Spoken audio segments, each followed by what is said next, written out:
You know what's funny? Some guy plays PUBG Mobile for 6 months, and suddenly he's challenging players who've been grinding for 5 to 6 years. I've been on both sides. I was the noob once, and after 7 years of non-stop PUBG, I finally know what really makes the difference between casual players and killers. So let me share the real truth I learned in these 7 years. Before I continue, let me show you the proof. Here's my ID. As you can see, I've been playing PUBG Mobile since Season 2.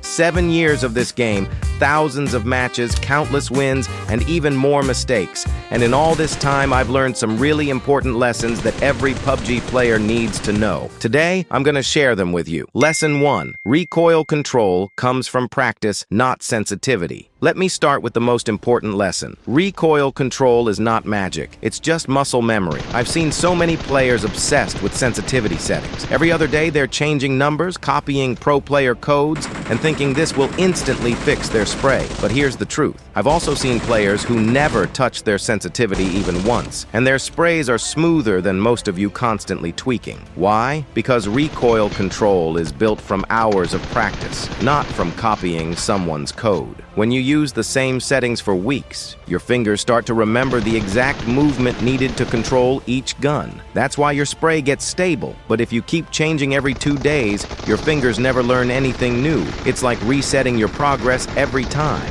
So stop hunting for the perfect sensitivity and instead master the one you already have. Trust me, that's how you build godlike sprays. Lesson 2. Patience outplays blind aggression. In my first few years of PUBG, I was that guy who pushed every single fight without thinking. The moment I saw a guy peeking, I'd rush straight in, full confidence like I was about to wipe the whole squad. And what happened? Most of the time, I ended up on the floor, spectating my teammates, spamming "Revive me, bro" in the mic. Back then, I thought being aggressive automatically made me a better player. But after years of experience, I realized something.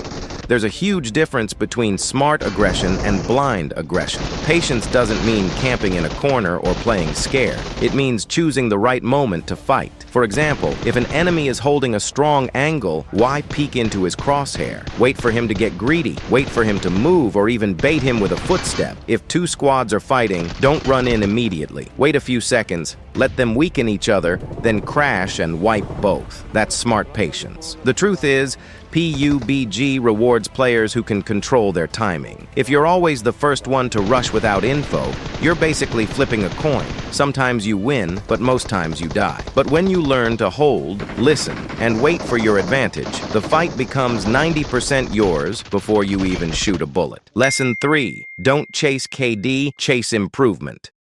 One of the biggest mistakes I made in my early PUBG days was caring too much about my KD. I used to play every match just to protect my stats. If I died early, I'd tilt. If my KD dropped below 4, I'd literally stop playing for the day. And I know a lot of you are doing the same thing right now. You care more about how your profile looks than how good your actual gameplay is. But let me tell you what I learned after 7 years. Stats mean nothing if your skills aren't improving. I've seen guys with 7+ KDs who crumble the moment they face real competition in customs rooms. Why? Because most of their KD farming is done in easier lobbies or against bots, not in real high-pressure fights. And then I've seen players with an average-looking KD who are absolute monsters in clutch situations because they focused on building skill instead of just stats. That's when it hit me. KD is just a number, but skill is what really shows when it matters. The turning point for me was when I stopped obsessing over stats and started focusing on actual improvement. Instead of worrying about dying and ruining my KD, I began pushing more fights just to practice my sprays and movement. I started experimenting with close-range hip-fire, learning peak timing, and even deliberately taking 1 versus 2s to test my nerves. And guess what? My KD dropped for a while, but my gameplay got 10 times better.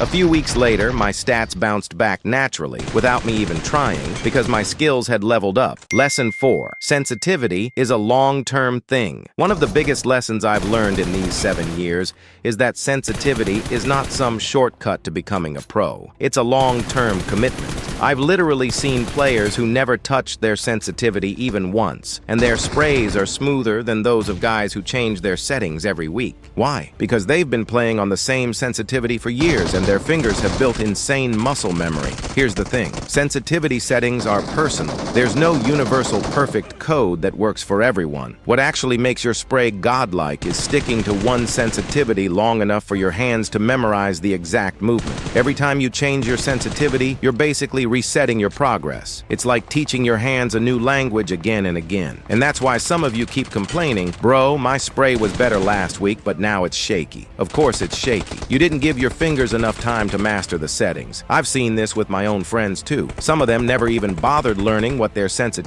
numbers were. They just played with the default settings from Season 2. And guess what? Their sprays are smooth, consistent, and better than many of you who've tested 50 different YouTuber sensitivity codes. Because at the end of the day, it's not the numbers that make you a better player, it's the hours of practice you put into them. So stop wasting time hunting for new codes every season. Pick one sensitivity, lock it, and grind with it. Lesson 5. Learn from death, not just from wins. One of the most important lessons I've learned in 7 years of PUBG Mobile is that you don't always improve by winning. You improve more by analyzing your deaths. Every time you die in a fight, there's always a reason behind it. Maybe it was a positioning mistake, maybe you misjudged the timing, or maybe you rushed into a fight without thinking. Each death gives you valuable information about what you need to improve. The key is to pay attention to it, take note, and apply it in your next game.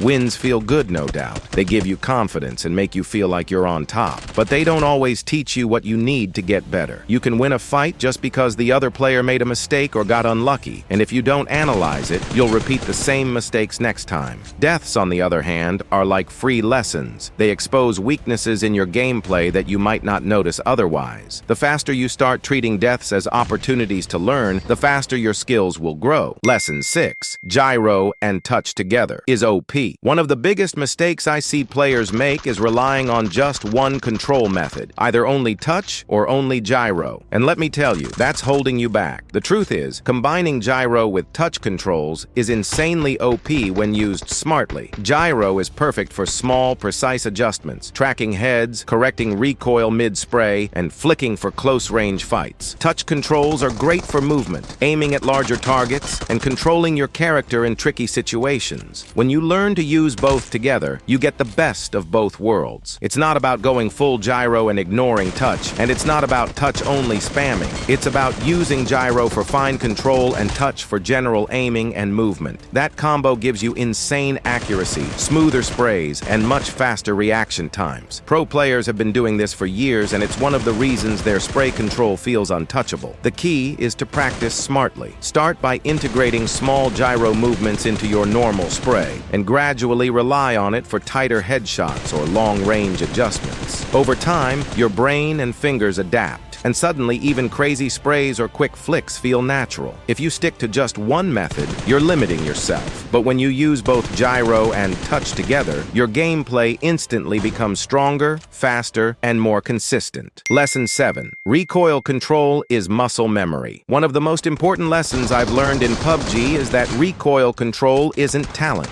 It's pure muscle memory. Every smooth spray, every headshot, every quick flick comes from your hands learning the exact movement over time. And this is where sensitivity plays a huge role. Don't be that player who constantly changes sensitivity every season. Pick your personal sensitivity, practice on it, and stick with it. Your muscle memory grows only when your settings are consistent. Now, I'm not saying you should never tweak your sensitivity at all. Sometimes small adjustments, like 5 to 10%, are okay if needed. But first, create your own personal sensitivity. If you don't know how to make your own sensitivity, check out the video showing on your screen right now. It's a full step-by-step guide to finding the settings that work best for you, so you can start building real muscle memory and improve your sprays fast.